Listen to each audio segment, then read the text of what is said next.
నమస్కారం. Welcome to I dream. ధర్మ మార్గం విత్ విజిత కార్యక్రమానికి స్వాగతం. ప్రస్తుతం మనతో పాటు ఉన్నారు ప్రముఖ ఆధ్యాత్మికవేత్త, జ్యోతిష పండితులు మరెల్ల రవిశాస్త్రి గారు. ఇప్పుడు వారితో మాట్లాడదాం. నమస్కారం అండి. నమస్కారం. గురుగారు, అక్షయ తృతీయ రాబోతోంది. అక్షయ తృతీయ అనగానే ప్రతి ఒక్కరు, అమ్మాయిలంతా కూడా, ఆడవాళ్ళంతా కూడా బంగారం కొనుక్కోవాలి అని చెప్పి, ఈ రోజు గనక మేము బంగారం కొని వేసుకుంటే మళ్ళీ మళ్ళీ మేము బంగారం కొనుక్కుంటూనే ఉంటాము అని చెప్పి నమ్ముతూ ఉంటారు. కానీ ఈ మధ్య కాలంలో ప్రతి ఒక్కరు కూడా చెప్పేది ఏంటి అంటే, ఆ రోజున బంగారం కొనుక్కోవడం కాదు, ఏదైనా దానం చెయ్యాలి అని చెప్పి. ఏది వాస్తవం? అసలు ఆ రోజు చేయాల్సిన విధానం ఏంటో తెలియజేయండి. ఓం శ్రీ గురుభ్యో నమః. అక్షయ తృతీయ అనగానే మనకి అద్భుతంగా చాలామందికి ఉండేది, అక్షయ తృతీయ నాడు గ్రామైన బంగారం కొనాలి, అవును. లేకపోతే ఏదో ఒకటి కొనాలి అనేది. అది ఎలా వచ్చిందో తెలియదు, మార్కెట్లోకి అలా అందరిలోకి ఒక నమ్మకం ఏర్పడింది. నమ్మకం ఏర్పడింది. ఓకే, మీకు డబ్బులు ఉంటే కొనుక్కోండి, తప్పేమి లేదు. డబ్బులు లేకుండా అప్పులు చేసి కొనకండి. ఆ? అది అంటే నిజంగా శాస్త్ర ప్రకారం అక్షయ తృతీయ నాడు ఎక్కడ బంగారం కొనాలి అనేది ఎక్కడా లేదు. కానీ ఆ రోజుకి చాలా విశేషమైనటువంటి ప్రాశస్త్యం అనేది ఉంది. ముఖ్యంగా మనకి హిమాలయాల్లో ఉన్నటువంటి చార్ధామ్ యాత్ర అక్షయ తృతీయ రోజు నుంచే ప్రారంభమవుతుంది, దీపావళి అమావాస్యతో ముగుస్తుంది. అక్షయ తృతీయ రోజు మనకి యమునోత్రి ఓపెన్ అవుతుంది, అలాగే గంగోత్రి ఓపెన్ అవుతుంది. తర్వాత 2 రోజులకి కేదార్నాథ్ ఓపెన్ అవుతుంది, తర్వాత 2 రోజులకి బద్రీనాథ్ ఓపెన్ అవుతుంది. అదే దీపావళి అమావాస్య రోజు యమునోత్రి గంగోత్రి క్లోజ్ అవుతుంది, తర్వాత 2 రోజులు కేదార్, తర్వాత 2 రోజులకి బద్రీనాథ్.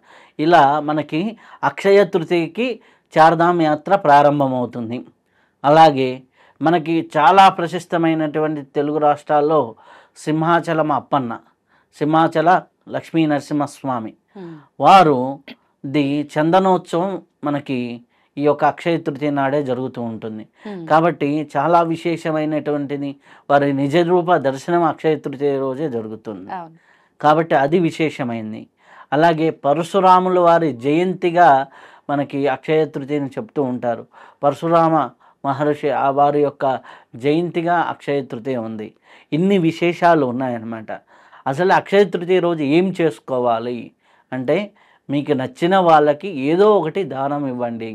నచ్చిన వాళ్ళకి అంటే సద్బ్రాహ్మణులకి, లేకపోతే మంచి గురువులకి, ఆధ్యాత్మిక సేవ చేస్తున్న వాళ్ళకి ఏదైనా వస్త్రదానము, మీకున్నటువంటి ధాన్యము ఏదో ఒకటి దానంగా ఇస్తూ ఉంటే చాలా ఉత్తమమైనటువంటిది.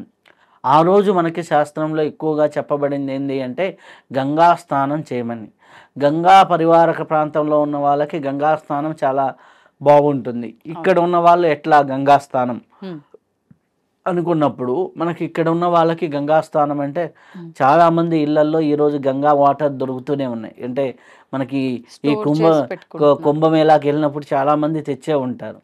కాబట్టి ఆ గంగా జలాన్ని కొద్దిగా నెత్తి మీద చల్లుకోవడము, సంప్రోక్షణ చేసుకోవడము, లేదా ఆ గంగా జలాన్ని తీసుకొని వచ్చి ఇది మనకి మనం స్నానం చేస్తున్న జలాల్లో కొద్దిగా వేసుకొని, అలా ఒక 4 చుక్కలు వేసుకొని స్నానం చేయటము, ఇట్లా చేస్తూ ఉంటే చాలా మంచి ఫలితాలు రావటం అనేది జరుగుతూ ఉంటుంది. కాబట్టి ఇది కూడా లేదు, గంగాజలం కూడా లేదు. గంగే చ యమునే చేవ మనకి మంత్రం ఉంది. సో ఆ మంత్రాన్ని చదువుకొని స్నానం చేయటం, ఇలా చేస్తూ ఉంటే చాలా సత్ఫలితాలు రావటం అనేది జరుగుతూ ఉంటుంది. మనకి అక్షయ తృతీయ నాడు మీకు నచ్చిన క్షేత్ర దర్శనం చేసుకోండి, దగ్గరలో ఉన్న క్షేత్ర దర్శనం. ఇంకా దానం చేయగలిగితే మంచిది, ఇంకా గంగా జలంతో స్నానం చేయగలిగితే మంచిది. ఇంకా ముఖ్యంగా ఏదైనా జీవనది ఉంటే ఆ జీవనదికి వెళ్ళి కూడా స్నానం చేయొచ్చు. ఎందుకంటే మనకు ఆంధ్ర రాష్ట్రాల్లో, ఆంధ్ర తెలంగాణ ప్రాంతంలో తుంగభద్ర నది ఉంది, అలాగే మనకి కృష్ణానది ఉంది, గోదావరి నది ఉంది. ఈ ప్రాంతాల్లో దగ్గరగా ఉన్న వాళ్ళు జీవనదుల్లో స్నానం చేయడం అనేది చాలా ప్రాశస్త్యంతో కూడింది. అక్షయ తృతీయ వీటికి ప్రధానంగా దానాలు అన్నారు కదండి, ఎలాంటి దానాలు?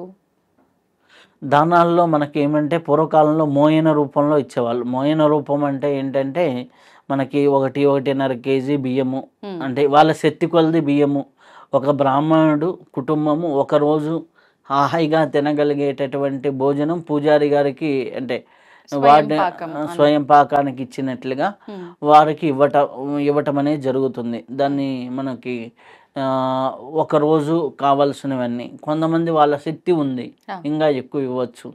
ఓకే, మొన్న ఒక ఆవిడ వచ్చారు, ఆవిడ అంటారు నేను 1.5 కేజీ అంటే ఎక్కువ ఇస్తే ఇంకా మంచిది.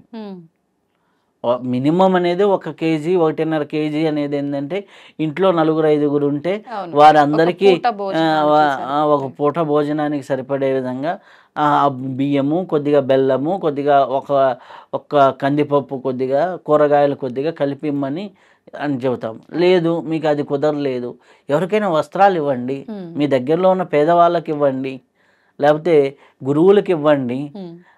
ఇట్లా ఎవరికైనా ఏదైనా చేస్తూ ఉంటే మన సేవ అంటే నీకు దాంట్లో ఫలాపేక్ష లేకుండా చేసేది సేవ. ఇప్పుడు చాలామంది ఏం చేస్తారు, చలివేంద్రాలు పెడతారు, ఫలాని వాళ్ళ స్పాన్సర్ అంటారు. అక్కడ ఏమైపోయింది, ఫలాపేక్ష ఉంది కదా.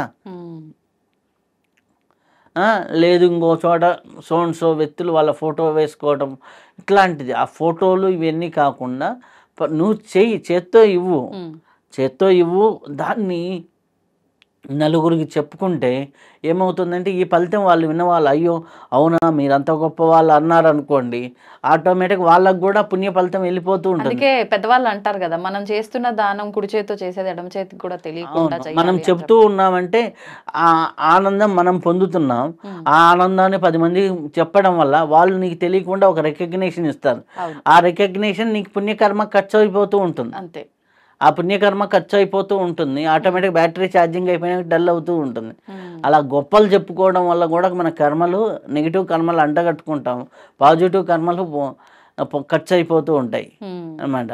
సో ఇప్పుడు నీకేమిటంటే ఒక 4 ఫ్రెండ్స్ ముందర నేను ఇది చేశాను అన్నారు, వాళ్ళు ఏదో మంచిగా రికగ్నైజ్ చేసి చప్పట్లు కొట్టారు, అయిపోయింది. అదే రికగ్నిషన్ మీ 4 ఫ్రెండ్స్ మధ్య జరిగింది. అదే రికగ్నిషన్ నీ ఆఫీస్లో 100 మందో 200 మందో ఎంప్లాయీస్ ముందర జరగాల్సిన రికగ్నిషను నీకు టీకేఫ్లోనో ఎక్కడో అయిపోయింది. నీకు కర్మ ఇస్తాడు శని, అర్థమైందా?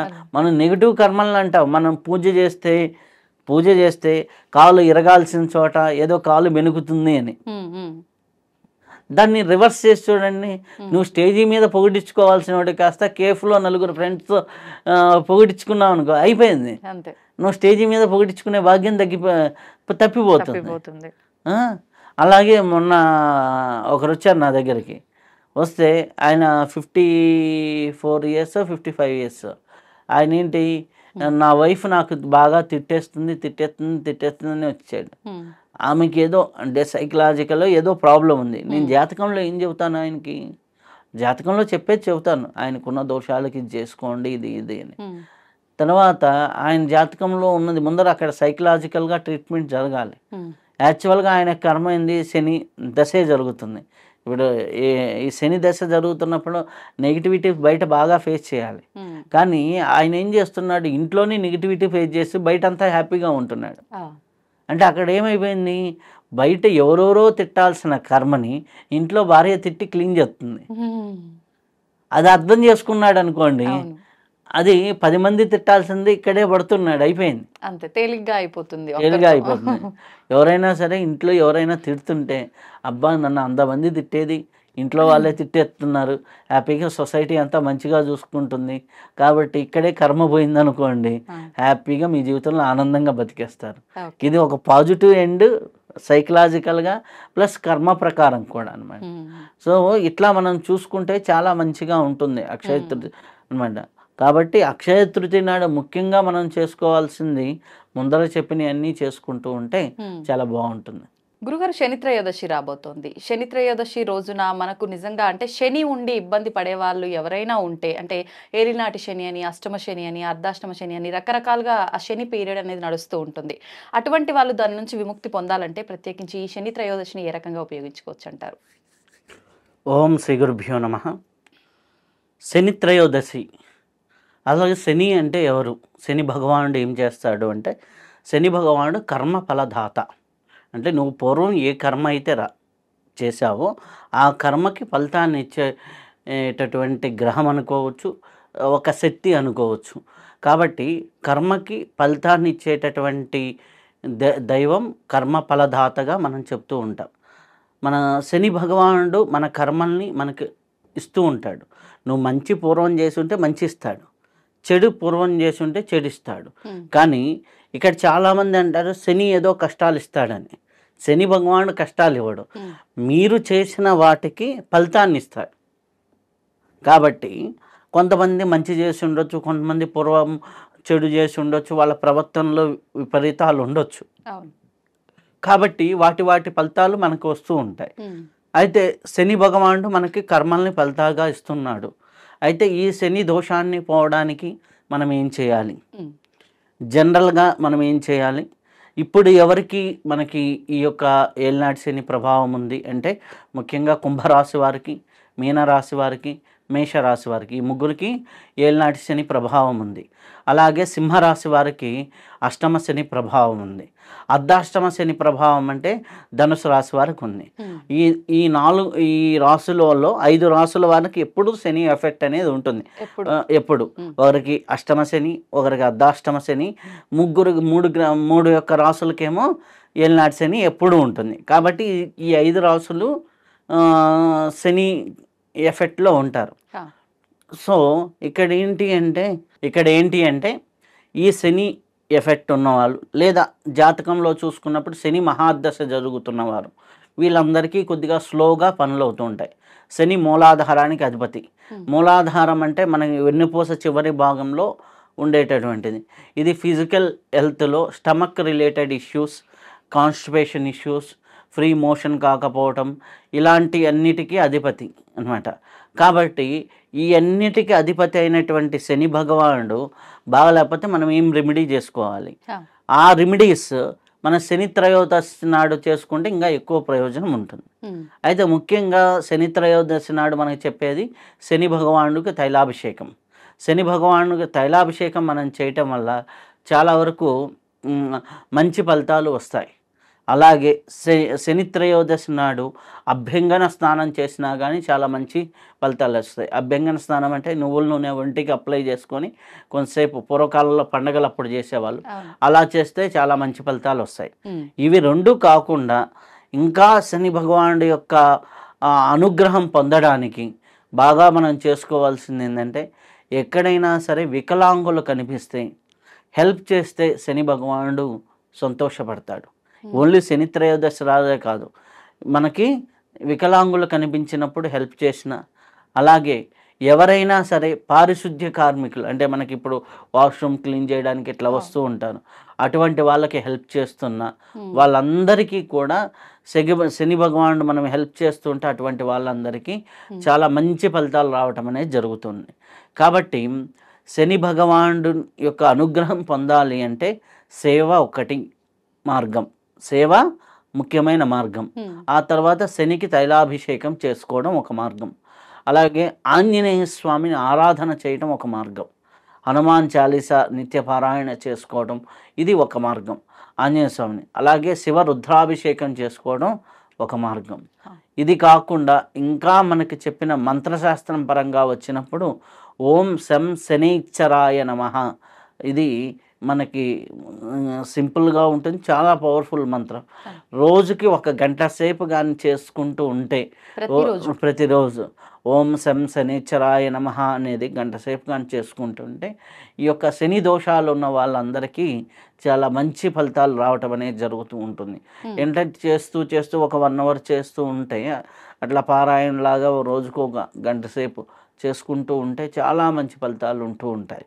ఇది కాకుండా శారీరకంగా మనం ఏం చేయాలి అంటే ఎవరికైతే శారీరక శ్రమ చేస్తారో వారికి శని దోషం ఉండదు.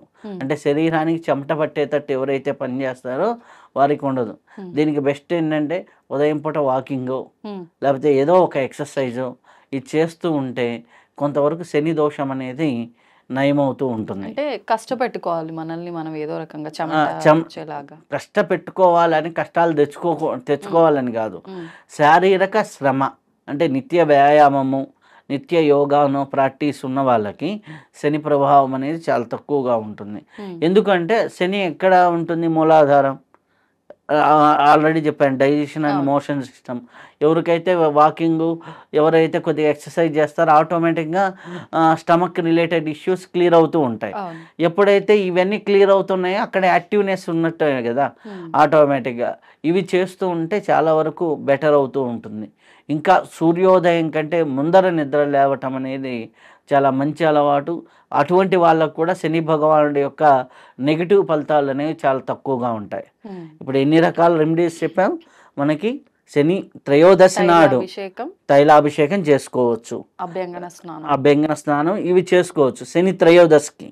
ఇవి కాకుండా ఎప్పుడైనా శని ప్రభావం ఉన్న వాళ్ళకి ఆ రోజు కాకుండా మామూలుగా శనికి రోజు చేసుకోవాల్సింది ఏంటంటే, ఎక్కడైనా వికలాంగుళ్ళు కనిపిస్తే అన్నదానమో ఏదో ఒక దానం చేయడం, లేదా పారిశుద్ధ్యం లాంటి అంటే లోయెస్ట్ ఆఫ్ ద లోయెస్ట్ పనులు చేసే వాళ్ళకి హెల్ప్ చేయటం. అలాగే నెక్స్ట్ వచ్చేసి ఎవరైనా కష్టాల్లో ఉన్నటువంటి రైతులు కానీ, నిత్య శ్రమ చేసే వాళ్ళు ఉన్న వాళ్ళకి హెల్ప్ చేసే పని చేయడం. ఇదన్నీ కూడా శని భగవానుడికి చేసే సేవలే, మనకున్న కర్మలు కడుక్కోవడానికి చేసేటటువంటి పనులే. ఇవన్నీ చేయటం వల్ల చాలా మంచి ఫలితాలు రావటం అనేది జరుగుతుంది. ఇది కాకుండా మనం ఎప్పుడైనా శివాలయ దర్శనం చేసినప్పుడు శివాభిషేకం కూడా చాలా మంచిది.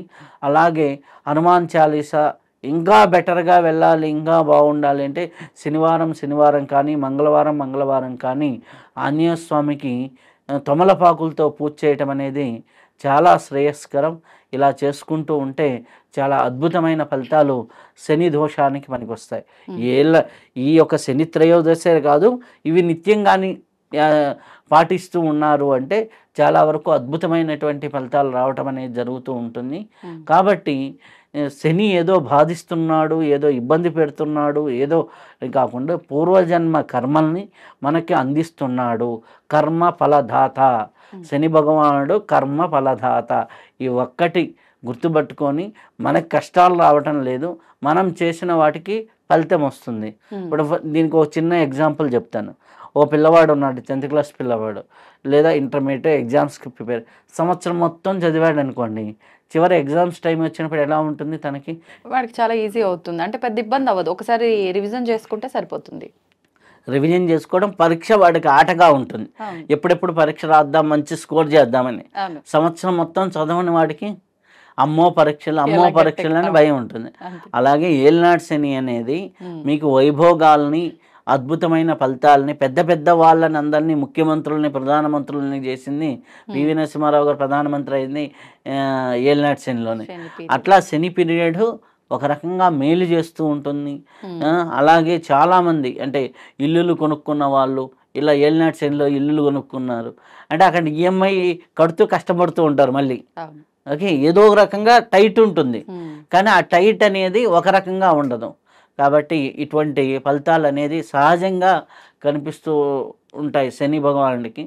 ఏదో రకంగా మన జీవన విధానంలో ఒక టైట్గా అంటే ఫైనాన్షియల్గా కొద్దిగా టైట్ చేయడము, ఏదైనా హెల్త్ పరంగా టైట్ చేయడము, అనవసరంగా ఏదో హాస్పిటల్ బిల్లులు కట్టేటట్టు చేయడము, ఇంట్లో ఎవరికో బాగాలేకపోవటం, లేకపోతే వాళ్ళు స్వయాన ఇంకా మిడిల్ ఏజ్లో ఏలినాటి శని వచ్చిందనుకోండి 40sలో ఏదో ఒకటి అంటే రెగ్యులర్ వ్యాధి రూపంలో రావటము ఇట్లాంటివి జరుగుతుంటాయి.